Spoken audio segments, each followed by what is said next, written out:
கிடையாது, மண்ணாங்கடி கிடையாது. நீ ஏற்பாடு பண்ற பித்தலாட்டம். தர்காக்களில் ஓடுகிற பேய் பேயா? காசு கொடுத்து செட்டப் பண்ணி வைக்கிற. அது என்ன வியாழக்கிழமை ராவு மாத்திரம் ஓடுது, திங்கக்கிழமை ராவு மாத்திரம் பயங்கர ஓடுது. அப்படித்தாங்க நான் ஒரு 7-8 வருஷத்துக்கு முன்னாடி எங்க ஊர் பக்கத்தில் ஒரு ஃபேமஸ் சவுளியா ஆத்தங்கிற செய்யதலி பாத்திமானு, அப்பமெல்லாம் கொஞ்சம் கொஞ்சம் நம்பிக்கை இருந்த காலம். விவரம் தெரியாம இந்த மோசடி பேர்களுடைய ஏமாற்று பித்தலாட்டங்கள் தெரியாம பின்னாடியே போய்கிட்டு இருந்த நேரம். ரொம்ப பக்திமான குடும்பம் எங்க குடும்பமும்.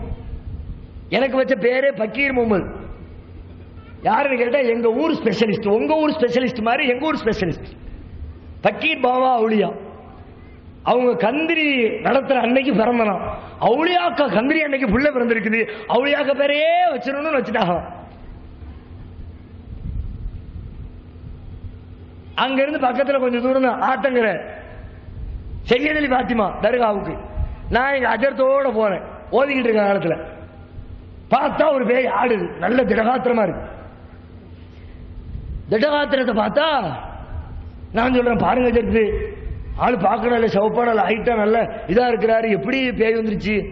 ஆமாப்பா என்ன பண்றது வா அப்படின்னு அவரும் கூட்டு போயிட்டேன். அவர் ஊரு அங்க இருந்து நான் ஊருக்கு திரும்பி ஒரு வாரத்துக்கு பிறகு அங்க இருந்து கிளம்பி வர்றேன். வர்ற வழியில நாங்குநேரின்னு ஒரு ஊரு. நாங்குநேரி பஸ் ஸ்டாண்டுல டீ குடிக்கிறதுக்காண்டி இறங்குறேன். இறங்குனா டீ அடிக்கிறார் ஒரு மாஸ்டர். மாஸ்டர் எங்கேயோ பார்த்த மாதிரி இருக்க. கிட்ட போய் அண்ணன் நேத்தைக்கு ஆத்தங்கரனோட ஓடி வந்து வாயை பத்திட்டாங்க. என்னடான்னா தம்பி வெளியே சொல்லிடுறாங்க, அது ஒரு 100 ரூபாயும் ஒரு நேரம் சாப்பாடும் கொடுப்பாங்க. வியாழக்கிழமை ராத்திரி மட்டும் போய் ஆடிட்டு வந்துடுறது வழக்கம். எல்லா பக்கம் இதான் நடக்கு. நிஜமாவா இது? உண்மைதான் இது?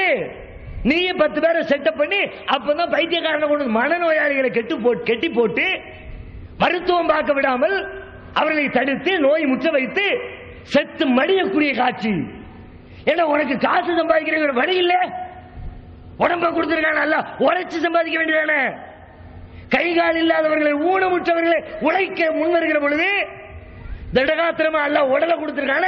கடையில் உட்கார்ந்து சம்பாதி, விறகு வெட்டி சம்பாதி, அடுத்தவனை கெடுத்து சம்பாதிப்பியா? அடுத்தவனை சாகடிச்சு சம்பாதிப்பியா? இது ஒரு சம்பாத்தியமா? அல்லாஹ்வுடைய பரக்கத்து இருக்குமா? அல்லாஹ்வுடைய அருள் இருக்குமா? நீ எத்தனை கோடி சம்பாதிச்சாலும் அதுல பரக்கத்தே வராது. போ. ஹலாலான சம்பாத்தியம் இல்லாட்டி ஹராமான வழியில வந்தா உன்னுடைய தேவை நிறைவேறவே செய்யாது. நபிகள் நாயகம் சொல்றாங்க, நான் சொல்லல. பெரிய சாபம் விட்டுட்டு போனான்ற கூட சாபம் விடுறதுக்கு யாருக்கு ரைட்ஸ் கிடையாது. ரசூலுல்லாஹ் சொல்றாங்க, எப்படி அல்லாஹ் அனுமதிக்காத வழியிலே சம்பாதிக்கிற பொருளில் அல்லாஹ்வுடைய பரக்கத் இருக்காது, அருள் இருக்காது. கோடி கோடியாய் சம்பாதிப்பான்.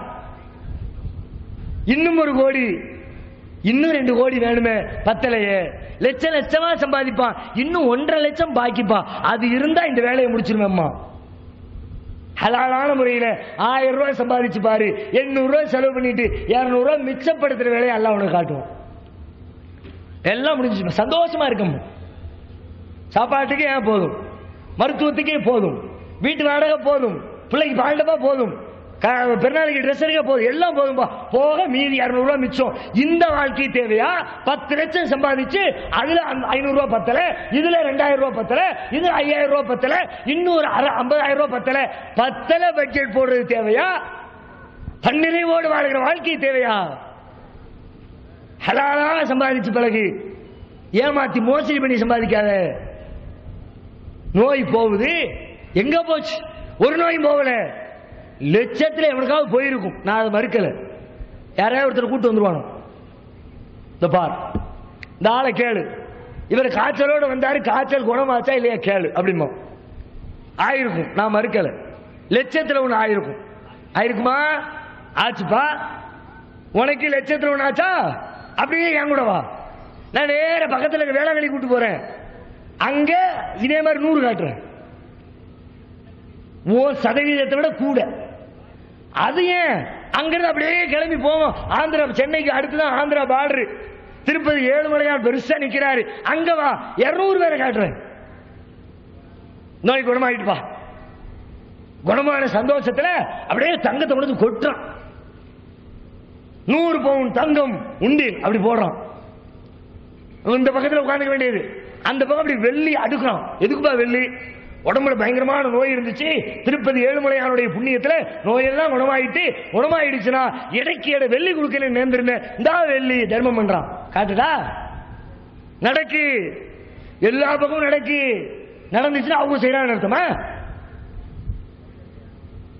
அப்ப வேளாங்கண்ணியும் போ, இஸ்லாத்தை விட்டு அலெக்சாண்டர்னு பேரை மாத்திக்க, பீட்டர் அல்போன்ஸ் போயிக்க. மாத்திருவோமா? நோய் குணமாவதுல மாத்திருவோம். நோய் குணமான போயிடுவியா? நோய் குணமான மாரியப்பன் பேர் வச்சு திருப்பதி போயிடுவியா? குணமாகும் சில பேருக்கு. எப்படி?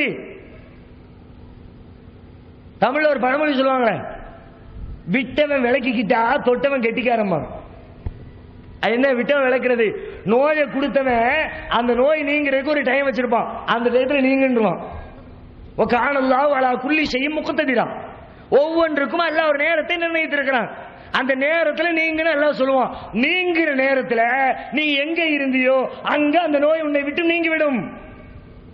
அது உங்க தெருவில் இருக்கிற சித்த வைத்தியர் ஆபீஸ்ல உட்கார்ந்தாலும் சரிதான், அல்லது எம்பிபிஎஸ் போலி டாக்டர் கிளினிக்ல உட்கார்ந்தாலும் சரிதான், அல்லது 2000 ரூபாய் அட்மிஷன் ஃபீஸ் கட்டிவிட்டு அப்பல்லோல உட்கார்ந்தாலும் சரிதான், அல்லது ஷேக் அவுலியாட்ட உட்கார்ந்தாலும் சரிதான், வேளாங்கண்ணி மாதாட்ட உட்கார்ந்தாலும் சரிதான், திருப்பதி ஏழுமலையாட்ட உட்கார்ந்தாலும் சரிதான். நீ எங்க உட்கார்ந்தாலும் அல்லாஹ் எப்பொழுது அந்த நோய் விலகணும்னு நிர்ணயிச்சானோ அந்த நேரத்தில் பணம் குருவி அமர பழம் விழுந்த கதையாய் அல்லாஹ் நீக்குவான். உடனே நீ அவர்தான் அங்க போய் அதை செலவழிச்ச இதை செலவழிச்ச, இவர் தாயா பெஸ்ட் டாக்டர், போலி டாக்டர் பார்த்து சொல்லுவோம், கைராசியான டாக்டர். யாரு? 10 பேரை கொலை பண்ணிருப்பான், இவன் சொல்லுவான் கைராசியான டாக்டர். இவனுக்கு அப்பதான் நோய் குணமாச்சு. இதுதான் காரணமா? இப்ப நோய் குணமாவதற்கும் அவளியாக்கு சம்பந்தம் இல்ல. ஏமாத்துற அப்படின்னா நான் நோயாளியை கொண்டு வர்றேன், நீ குணப்பத்தி காட்டு ஒரு 10 பேருக்கு ஒத்துக்கிறோம், எங்களுக்கு என்ன ஆட்சேபன? தெளிவாக காட்டு, கண்ணுக்கு முன்னாடி தெரியக்கூடிய உண்மையை நாங்கள் ஏன் மறுக்கணும்?